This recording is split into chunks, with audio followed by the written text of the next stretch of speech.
Père, jour 41. Nous sommes le 26 Iyar. Et aujourd'hui, nous allons nous plonger dans la Mishnah 7 du chapitre 3. Et nous allons retrouver deux rabbins, notamment un que nous connaissons déjà. Le premier, Rabbi Elazar de Barthota, dit « Donne-lui de ce qui est à lui, car toi et ce qui est à toi, vous êtes à lui. » De même, David dit en 1 d'Ivrée à Yamim 29,14 « Car tout vient de toi, et c'est de ta main que nous te donnons. » Le deuxième passage, la deuxième partie du Rabbi Shimon que nous connaissons. « Celui qui marche sur la route, en étudiant et interrompt ses études pour s'exclamer « Que cet arbre est beau, que ce champ est beau !» Le verset le considère comme passible de mort. Cette Mishnah est donc divisée en deux. Le Rabbi Rashi a fait un commentaire frappant sur la première partie. Nous allons plutôt nous attacher à la deuxième partie, Rabbi Shimon. Notre capacité à rester concentré sur l'étude, notre capacité à rester concentré sur le chemin et à ne pas nous disperser. C'est pas évident dans notre vie quotidienne, dans nos études, d'avoir cette capacité de rester concentré quoi qu'il arrive. Des beaux champs qui nous entourent, des beaux arbres, des beaux oiseaux, beaucoup de choses autour de nous. On reste concentré sur ce que nous avons décidé de faire, notamment dans l'étude. Ça rejoint aussi ce que nous avions dit sur le maître, de ne pas se disperser en matière d'enseignement et de maître. Il faut qu'on réfléchisse. Qui nous enseigne? Comment on apprend? Et il y a tellement de choses qui se passent dans le monde, et dans ce monde qui est aussi Internet, qui est un monde à part, une sorte de monde parallèle.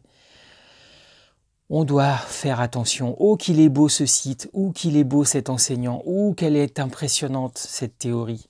C'est la même chose. Et le Rabbi Maharal Maharal de Prague, nous appelle à vraiment rester concentrés. La dernière phrase est très choquante. On parle d'être passible de mort. En fait, il s'agit juste de prendre au sérieux notre capacité de concentration. Ceux qui ont des enfants ou des adolescents, vous savez que depuis quelques années, c'est une grande question à l'école. Peut-être vous qui nous regardez, vous travaillez dans le domaine de l'éducation. Ouah, la capacité de concentration des nouvelles générations, c'est très différent. Pouvoir rester assis pendant 2 heures, prendre des notes, écouter, certains ne sont plus capables, même physiquement, de le faire. Vous savez qu'il y a des troubles de l'attention, que c'est quelque chose qui envahit d'une certaine façon les cabinets de psychologues. Et peut-être vous qui avez une famille, c'est quelque chose qui touche vos enfants ou vos adolescents. Donc la capacité de rester concentré, c'est un défi. C'est aussi quelque chose que nous devons examiner dans notre démarche vers Shavuot. Où est-ce que nous en sommes dans notre concentration? Et passer une nuit blanche à Shavuot, ce sera aussi un bon test. Est-ce que nous serons capables de rester soit dans une pièce, soit à distance sur un écran, toute une nuit à Shavuot? Le Rav nous a encouragés à nous connecter pour Shavuot TMPI, et son attente, c'était au moins 1 heure ou 2. Participer au moins 1 heure ou 2. On ne pourra peut-être pas tous rester toute la nuit, mais se concentrer pendant 1 heure ou 2. Voilà, donc restez attentifs à ce que le TMPI va proposer, et Bet Shoresh proposera aussi autre chose, quelque chose d'autre, peut-être à distance aussi. Voilà, donc restez au courant. Par rapport aux actions des pères, qu'est-ce que nous pouvons trouver comme exemple? En Luc chapitre 2, nous avons l'exemple des exemples. Le Machiar à l'âge de 12 ans. Au verset 41 de Luc 2, nous apprenons que au retour de la fête de Pessah, la famille se rencontre, Yeshua n'est pas avec nous. On l'a perdu, il n'est pas là. Il retourne en arrière et l'évangile de Luc nous apprend qu'ils ont cherché pendant 3 jours. Vous imaginez l'angoisse. Mip, mip, mip, alerte, alerte, alerte, disparition. Il n'y avait pas les médias, mais le bouche à oreille, parcourir les rues de Jérusalem, les ruelles, refaire peut-être tout le cheminement qui avait été fait à Pessah. 3 jours de recherche pour retrouver Yeshua. Et on apprend que, ne l'ayant pas trouvé, déjà chez les compagnons, donc ils vont à Jérusalem, et c'est au bout de 3 jours qu'ils le retrouvèrent dans le temple, assis au milieu des maîtres, à les écouter et à les interroger. Et au verset 47, tous ceux qui l'entendaient s'extasiaient sur l'intelligence de ses réponses. En le voyant, ses parents furent frappés d'étonnement et sa mère lui dit « Mon enfant, pourquoi as-tu agi de la sorte avec nous ? Vois, ton père et moi, nous te cherchons tout angoissés, l'angoisse des parents. » Et la réponse de Yeshua « Pourquoi donc me cherchiez-vous ? Ne saviez-vous pas qu'il me faut être chez mon père ?» On voit ici la décision de Yeshua d'être dans ce qu'il appelle chez son père. Je suis dans le lieu où je dois être. Je fais ce que je dois faire. Et je passe des jours et des jours avec les sages à poser des questions, à enseigner, à interroger. Je reste concentré sur ce que je dois faire. Il en a même oublié ses obligations familiales. Vous pourrez lire la fin du chapitre Luc chapitre 2 et vous verrez comment s'est terminée l'histoire.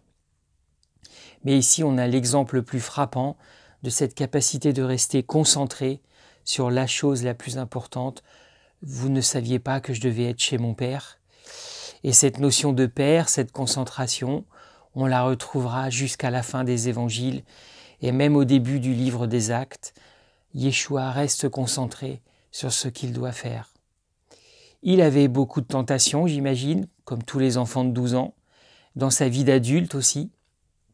Beaucoup de tentations. On ne reviendra pas, vous lisez le livre des Actes, lisez le début des livres des Actes, les évangiles. Il est resté concentré jusqu'au bout.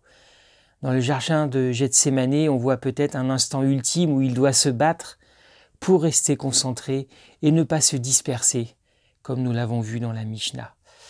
Voilà, qui que l'on soit, quel que soit notre âge, quelles que soient nos capacités, c'est un défi de rester concentré. Il y a tellement de choses, bling bling, spirituelles ou non spirituelles, soi-disant spirituelles, qui peuvent nous disperser.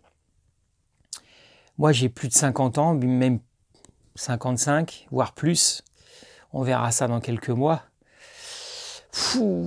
J'ai l'impression que je redeviens un adolescent des fois.